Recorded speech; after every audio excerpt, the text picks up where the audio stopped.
विद्यार्थी मित्रों आज આપણે ધોરણ 7 ની અંદર વિષય ગણિતની અંદર અસાઇનમેન્ટનું સોલ્યુશન કરવાના છીએ। આપણે આગળની વિડીયોમાં પ્રશ્ન 3 સુધી સંપૂર્ણ સોલ્યુશન કરી ચૂક્યા છીએ। એ વિડીયો તમે ન જોઈ હોય તો વિદ્યાર્થી મિત્રો આપણી ચેનલ ઉપર જઈને તમને ગણિતની દરેક પ્રશ્નની વિડીયો છે એ મળી જશે। હવે વિદ્યાર્થી મિત્રો અહીંયા જોઈએ પ્રશ્ન 3b છે, એમાં છે નીચેના દાખલા ગણો। એમાં પહેલું છે શોધો, એમાં આપણને આપેલું છે 11.2 ગુણ્યા 0.15। તો વિદ્યાર્થી મિત્રો આ પોઈન્ટ છે, તો પોઈન્ટ સૌથી પહેલાં આપણે કાઢી નાખીએ એટલે શું થઈ જશે 112 થઈ જશે। પોઈન્ટ કાઢી નાખ્યો એટલે 112 થઈ ગયા। હવે આ પોઈન્ટ પછી સ્થાન જોવાનું, બેનું સ્થાન કયા ઉપર છે, તો વિદ્યાર્થી મિત્રો દશાંશના સ્થાન ઉપર છે એટલે આપણે નીચે 10 મૂકી દઈશું।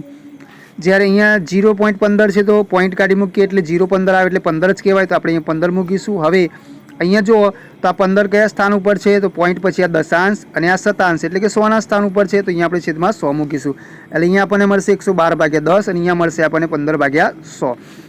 હવે વિદ્યાર્થી મિત્રો અહીંયા આપણે છેદ ઉડાડી દઈએ તો વિદ્યાર્થી મિત્રો જો 10ના શું ભાગ પડે 2 પંચું 10, અહીંયા 15ના શું ભાગ પડે 3 પંચું 15। હવે વિદ્યાર્થી મિત્રો અહીંયા 5 જતા રહેશે।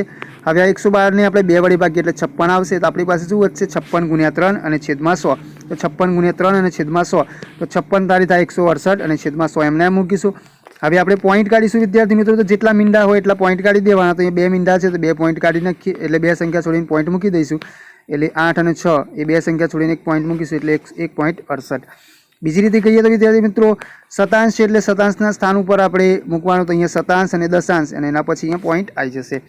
હવે બીજા નંબરનો દાખલો છે વિદ્યાર્થી મિત્રો, એ જોઈએ તો એમાં 1.07 ગુણ્યા 0.02 પોઈન્ટ સૌથી પહેલાં કાઢી નાખીએ તો 107 અને પોઈન્ટનું સ્થાન જોઈએ તો શતાંશ ઉપર છે એટલે કે 100ના ઉપર 100 આવશે। વિદ્યાર્થી મિત્રો શું જો બીજી રીતે કહીએ તો શતાંશમાં ના ખબર પડે તો આપણે શું કરવાનું, પોઈન્ટ પછી કેટલી સંખ્યા છે ગણવાની અને એટલા મીંડા એકના પાછળ મૂકી દેવાના। તો પોઈન્ટ પછી જો 1 અને 2 સંખ્યા છે એટલે એકના પાછળ આપણે 2 મીંડા મૂકી દઈશું એટલે 100 આવી જશે। અહીંયા પણ જો પોઈન્ટ પછી કેટલી સંખ્યા છે 1 અને 2, તો વિદ્યાર્થી મિત્રો 2 સંખ્યા છે તો એકના પાછળ આપણે 2 મીંડા મૂકી દઈશું। તો 107/100 ગુણ્યા 2/100 મળશે। હવે વિદ્યાર્થી મિત્રો 107 ગુણ્યા 2 કરીએ એટલે 214 થાય અને 100 ગુણ્યા 100 કરીએ છીએ એટલે 10,000 થશે। હવે વિદ્યાર્થી મિત્રો આપણે પોઈન્ટ કાઢીએ તો કેટલા મીંડા છે 1 2 3 ને 4, તો 4 સંખ્યા છોડીને આપણે પોઈન્ટ કાઢીશું તો 1 2 3, અહીંયા એક સંખ્યા નથી તો 0 મૂકી દઈશું। એટલે આપણે આ 0 મૂકી દીધું અને પછી પોઈન્ટ મૂકીને પાછું આપણે 0 મૂકીશું, કારણ કે આગળ કોઈ સંખ્યા છે નહીં। એના પછી છે અહીંયા 10.05 ગુણ્યા 1.05 છે, તો વિદ્યાર્થી મિત્રો અહીંયા પણ આપણે પોઈન્ટ દૂર કરીએ એટલે 1005/100 અને અહીંયા 105/100 થશે। હવે વિદ્યાર્થી મિત્રો અહીંયા છેદ ઉડતા નથી તો આપણે સીધો ગુણાકાર કરીશું, તો 1005 અને 105નો ગુણાકાર કરીશું તો 1,05,525 મળશે। નીચે 100 ગુણ્યા 100 કરીશું એટલે 10,000 આવશે। હવે આપણે પોઈન્ટ કાઢીશું, 4 મીંડા છે તો 4 સંખ્યા છોડીને પોઈન્ટ મૂકીશું તો 1 2 3 અને 4, તો અહીંયા આપણે પોઈન્ટ મૂકીશું 10ની આગળ, તો 10.5525 આપણો જવાબ આવશે, એટલે કે 10.5525 જવાબ આવશે। જ્યારે અહીંયા છે 0.2 ગુણ્યા 316.8, તો અહીંયા પોઈન્ટ કાઢીએ તો 2/10, અહીંયા આપણે પોઈન્ટ કાઢીશું તો 3168/10। હવે વિદ્યાર્થી મિત્રો ગુણાકાર કરીએ 1368 ગુણ્યા 2 કરીએ એટલે 6336 અને 10 ગુણ્યા 10 કરીએ એટલે 100 થશે। હવે પોઈન્ટ કાઢીએ એટલે વિદ્યાર્થી મિત્રો 87.36 આપણો જવાબ આવશે। હવે બીજા નંબરનો પ્રશ્ન છે, એમાં છે ગુણાકાર કરવાના છે વિદ્યાર્થી મિત્રો, તો અહીંયા 3.1/11 ગુણ્યા 1.517 છે, તેનો ગુણાકાર કરીએ તો સૌથી પહેલાં વિદ્યાર્થી મિત્રો શું કરવાનું, આનો આપણે અપૂર્ણાંકમાં કન્વર્ટ કરીએ તો 11 તારી 33 અને આ ઉપર એક છે જોડે સરવાળો થાય। તો વિદ્યાર્થી મિત્રો જો આ છેદ અને આ પૂર્ણાંક છે એ બંને વચ્ચે ગુણાકાર થાય તો 11 તારી 33 અને જે અંશમાં હોય એની જોડે સરવાળો થાય। તો અહીંયા આપણે પહેલાં ગુણાકાર કરી 11 તારી 33 અને 33માં 1 ઉમેર એટલે 34 થઈ ગયા। તો અહીંયા આપણે મૂકીએ 34 અને છેદમાં 11 છે, પાછા અહીંયા નીચે છેદમાં 11 મૂકી દઈશું। જ્યારે અહીંયા 17 × 17 ને 5 22 થશે, તો અહીંયા આપણે અંશમાં મૂકીશું 22 અને જે છેદમાં 17 છે પાછા અહીંયા મૂકી દઈશું। હવે છેદ ઉડતું તો ઉડાડી દઈએ, તો જો અહીંયા 17 દુ 34 અને અહીંયા 11 દુ 22, તો શું વધે આપણી પાસે 2 ગુણ્યા 2, તો 4 આપણો જવાબ આવશે।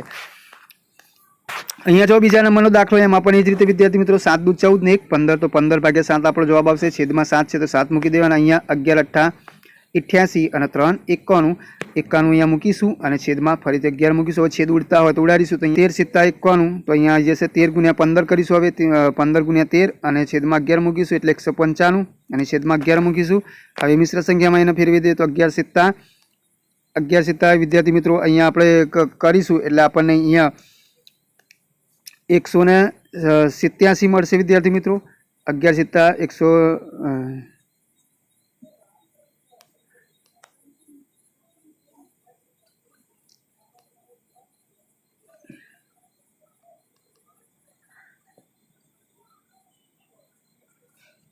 વિદ્યાર્થી મિત્રો માફ કરજો વિદ્યાર્થી મિત્રો, અહીંયા આપણે 17 આવશે અહીંયા પૂર્ણાંકમાં, કારણ કે 11 ગુણ્યા 17 કરીએ એટલે 187 મળશે અને એમાં આપણે 8 ઉમેરીશું એટલે આપણને 195 મળી જશે. તો અહીંયા 17 લખવાના છે વિદ્યાર્થી મિત્રો, અહીંયા ભૂલમાં 7 લખાઈ ગયા છે, તો માફ કરજો, અહીંયા 17 આવશે, ધ્યાન આપજો વિદ્યાર્થી મિત્રો.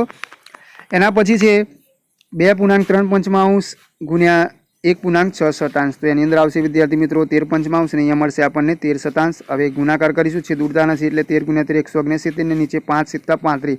હવે 35 વડે આપણે એને મિશ્ર સંખ્યામાં મૂકીશું, ફેરવીશું એટલે 4.29/35 મળશે. જ્યારે અહીંયા 7.1 ગુણ્યા 3.1 છે, તો અહીંયા પણ મિશ્ર સંખ્યામાંથી આપણે અપૂર્ણાંકમાં કન્વર્ટ કર્યા તો 22/3 અને અહીંયા મળશે 22/7. અહીંયા છેદ ઉડતો નથી એટલે ગુણાકાર કરીશું, 22 ગુણ્યા 22 એટલે 484 અને 3 × 21.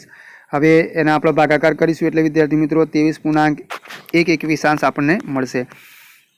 ભાગાકાર કરો, એની અંદર જોઈએ વિદ્યાર્થી મિત્રો, તો અહીંયા છે 15/11 અને ભાગ્યા 20/33. તો વિદ્યાર્થી મિત્રો અહીંયા આપણે શું કરવાનું, આ ભાગાકાર છે એની જગ્યાએ ગુણાકારમાં ફેરવવાનું છે.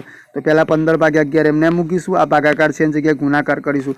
આ ભાગાકાર છે એની જગ્યાએ ગુણાકાર કરીશું એટલે શું થશે વિદ્યાર્થી મિત્રો, આ જે ઉપર અંશમાં છે ને 20 એ નીચે આવી જશે અને આ જે 33 છેદમાં છે એ ઉપર અહીંયા અંશમાં આવી જશે. તો એના વ્યસ્ત વડે ગુણવામાં આવે, ટૂંકમાં એમ કહેવાય કે જ્યારે ભાગાકાર કરવાનો હોય અપૂર્ણાંકનો તો આપણે એના વ્યસ્ત વડે ગુણવું પડે. એટલે 20/33 વ્યસ્ત શું થાય તો 33/20 થાય. અને સિમ્પલ રીતે કહીએ તો વિદ્યાર્થી મિત્રો શું કરવાનું, આ ભાગાકારની જગ્યાએ ગુણાકાર મૂક્યા એટલે આ 33 છે ઉપર આવી જાય અને ઉપરના હોય નીચે આવી જાય, બસ એટલું કરવાનું છે. હવે છે દૂર થાય તો ઉડાડીએ, 11 તારી 33 અને 15 ગુણ્યા 3 15ના પણ ભાગ પડશે તો 3 ગુણ્યા 5 કરીશું આપણે અને આ 3 એમને મૂકીશું અને નીચે આપણે આ 20ના ભાગ પાડીએ તો 4 ગુણ્યા 5 4 × 5 = 20 થાય, 5 5 જતા રહેશે એટલે શું વધશે 3 તારી 9 અને નીચે 4 એટલે 9/4 મળશે. હવે એના આપણે મિશ્ર સંખ્યામાં ફેરવીએ તો 4 × 2 = 8 ને 1 = 9. હવે આ બાજુ બીજા નંબરનો દાખલો છે એ ગણીએ તો અહીંયા છે 7/12 અને /14/9. તો અહીંયા પણ એ જ રીતે વિદ્યાર્થી મિત્રો ગુણાકારમાં ફેરવીશું એટલે 9 છે ઉપર આવી જશે અને આ 14 છે નીચે આવી જશે. હવે છે દૂરતા ઉડાડીએ, 7 × 2 = 14. હવે ભાગ પાડી દઈએ, 9ના ભાગ પડશે 3 તારી 9, 12ના ભાગ પાડીએ 3 × 4 = 12 અને આ 2 છે આપણે એમને મૂકીશું, 3 3 જતા રહેશે તો શું વધશે, ઉપર અંશમાં 3 વધશે, નીચે 4 × 2 = 8 વધશે એટલે 3 આપણો જવાબ આવશે. જ્યારે અહીંયા જોઈએ તો 5.4 ભાગ્યા 13/28 છે, તો પહેલાં એના અપૂર્ણાંકમાં કન્વર્ટ કરીએ તો 7 × 5 = 35 ને 4 × 39 તો 39/7 મળશે. અહીંયા ભાગાકારની જગ્યાએ ગુણાકાર મૂકીશું એટલે 28 છે ઉપર આવી જશે અને 13 છે નીચે આવી જશે. છેદ ઉડાડીએ તો વિદ્યાર્થી મિત્રો અહીંયા જો 7 × 4 = 28 થાય, અહીંયા 13 તારી 39 થાય એટલે શું વધશે 3 × 4 એટલે 12 આપણો જવાબ આવશે, 3 × 12. જ્યારે અહીંયા પણ એ જ રીતે વિદ્યાર્થી મિત્રો આપણે ગણતરી કરવાની છે, તમે જોઈ શકો છો. હવે એ દાખલો હું સમજાવતો નથી, તમારે જો ગણવું હોય તો વિડીયોને સ્ટોપ કરીને તમે ગણી શકો છો, કારણ કે વિડીયો છે વધારે લાંબી થઈ રહી છે એટલે હવે ઝડપથી હું આગળ જવા દઉં છું. હવે પ્રશ્ન નંબર 4 છે, એમાં છે નીચેના દાખલાઓ ગણો.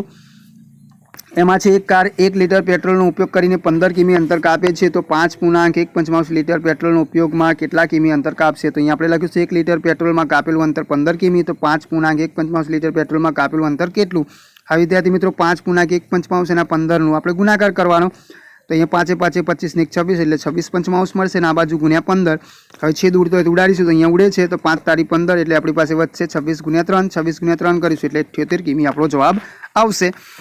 એના પછી બીજા નંબરનો પ્રશ્ન છે, એમાં છે એક નિયમિત બહુકોણની પરિમિતિ 21 સેમી છે, જો દરેક બાજુની લંબાઈ 3.5 સેમી હોય તો બહુકોણની કેટલી બાજુઓ છે. ત્યાં આપણે લખીશું બહુકોણની પરિમિતિ 21 સેમી છે, બાજુની લંબાઈ 3.5 સેમી છે, તો બહુકોણની કુલ બાજુઓ બરાબર બહુકોણની પરિમિતિ ભાગ્યા એક બાજુની લંબાઈ, તો 21/3.5 કરીશું કારણ કે પરિમિતિ 21 છે અને એક બાજુની લંબાઈ છે 3.5. તો વિદ્યાર્થી મિત્રો આપણે 21/3.5 ને આપણે 3.5 ને શું કરીશું, પોઈન્ટ કાઢી મૂકીશું એટલે 35/10 મળશે. હવે આ ભાગાકારની જગ્યાએ આપણે 21 મૂકીશું એટલે 10 ઉપર જતા રહેશે અને 35 નીચે આવી જશે. હવે છેદ આપણે ઉડતું હોય તો ઉડાડીએ, ભાગ પાડીએ તો એ અહીંયા જો વિદ્યાર્થી મિત્રો 21ના આપણે ભાગ પાડતા નથી, 35ના ભાગ પાડીએ તો 7 × 5 = 35 થાય. હવે છેદ ઉડતું હોય તો ઉડાડીએ જો અહીંયા અને 10ના પણ ભાગ પાડે, 2 × 5 = 10, 5 5 જતા રહ્યા, અહીંયા 7 તારી 21 એટલે શું વધ્યું આપણી જોડે 3 × 2 વધ્યા એટલે 3 × 2 એટલે 3 દૂ 6 એટલે 6 બાજુ આપણો જવાબ આવશે. તેના પછી વિદ્યાર્થી મિત્રો ત્રીજો દાખલો છે, રાધા 1 કલાકમાં 1 પુસ્તકોનો 2/15 ભાગ વાંચે છે, તો તે 2.1 કલાકમાં પુસ્તકનો કેટલો ભાગ વાંચશે. તો અહીંયા આપણે લખ્યું છે 1 કલાકમાં વાંચેલો ભાગ બરાબર 2/15, તો 2.1 કલાકમાં વાંચેલું ભાગ બરાબર કેટલું. તો અહીંયા વિદ્યાર્થી મિત્રો ગુણાકાર કરીશું, 2.1 × 2.15 હવે અહીંયા 2 દૂ 4 ને 1 5, 5 દૂત્યાંશ અને અહીંયા થશે વિદ્યાર્થી મિત્રો 2 15 હશે એમને એમને છેદ ઉડતા ઉડાડીએ 2 2 જતા રહેશે અને અહીંયા 5 વડે 15 ને ભાગે તો 3 આવશે, ઉપર કશું ના વધે તો 1 અને છેદમાં 3 1 તૃતીયાંશ ભાગ આપણો જવાબ આવશે। હવે વિદ્યાર્થી મિત્રો પ્રશ્ન નંબર 4 છે, એમાં છે રવિએ તેના બગીચામાં 5 છોડ રોપ્યા છે, તેને પાસના 2 છોડ વચ્ચે 3.5 મીટર અંતર રાખ્યું છે, તો પહેલા અને છેલ્લા છોડ વચ્ચેનું અંતર કેટલું હોય? તો આપણે લખીશું રવિએ 5 છોડ રોપ્યા છે, 2 છોડ વચ્ચે 3.5 મીટર અંતર રાખ્યું છે, માટે પહેલાથી છેલ્લા છોડ વચ્ચેનું કુલ અંતર બરાબર 4 × 3.5। કેમ 4 વડે ગુણવા પડે? તો વિદ્યાર્થી મિત્રો જો અહીંયા 5 છોડ આપણે રોપ્યા છે અને 3.5 3.5 એ 4 વખત થાય વિદ્યાર્થી મિત્રો, એટલે 4 વડે આપણે આ 3.5 ને ગુણી નાખીશું, એટલે વિદ્યાર્થી મિત્રો અહીંયા જો 4 તારી 12 અને નીચે છેદમાં 5 મૂકીશું એટલે 12.5 મળશે। હવે એને આપણે મિશ્ર સંખ્યામાં કન્વર્ટ કરીએ તો 5 દુ 10 ને 2 12, એટલે આપણો જવાબ આવશે 2.255 મીટર। વિદ્યાર્થી મિત્રો આગળ નવી વિડીયોમાં આપણે નવા પ્રશ્નો સાથે ફરીથી મળીશું।